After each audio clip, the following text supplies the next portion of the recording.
Ako vyzerám, chalani? Trochu spotená, ale tak v pohode. Áno? Nie, robiť si srandu. Dobre.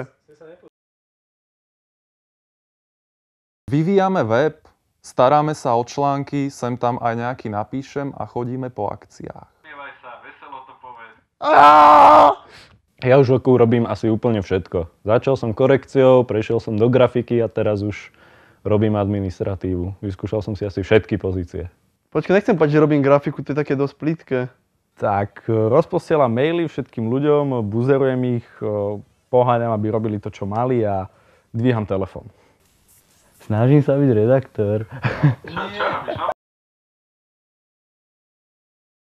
Vzalo? Ťažko sa odpovedá na otázku, že čo ti oko vzalo s entuziasmom. Vzalo? Čo mi oko dalo? To sa ma spýtaj. Počkaj, zle som sa tváril. Pár hodín hrania videohier. Čo ti oko vzalo? Oko mi vzalo pokoj na duši možno miestami, niekedy keď sa blíži uzavierka, ale inak asi nič. Oko mi dalo úplne všetko. Dalo mi skúsenosti, kamarátov a kopec akcií, na ktoré sa nezabúda. Posunulo ma na väčšiu úroveň toho, čo chcem robiť ďalej v živote. Oko mi dalo najlepších ľudí na fakulte. Veľa skúseností s prácou s grafikou. Oko mi dalo kopu fantastických ľudí okolo mňa a najlepšiu prácu na svete. Áno, oko mi dalo sex, drogy a alkohol a chodil som zadarmo po festivaloch, to je veľmi, veľmi výborné. Dostaneš priestor podieľať sa na jednom z najlepších študentských časopisov na Slovensku.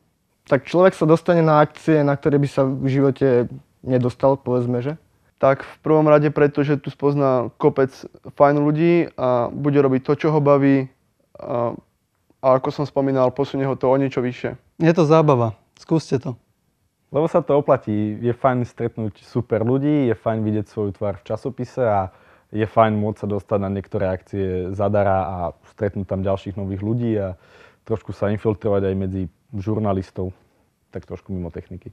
To bude dobre, ty si aký král? Dobre to bolo? To nebolo moc presvedčivé.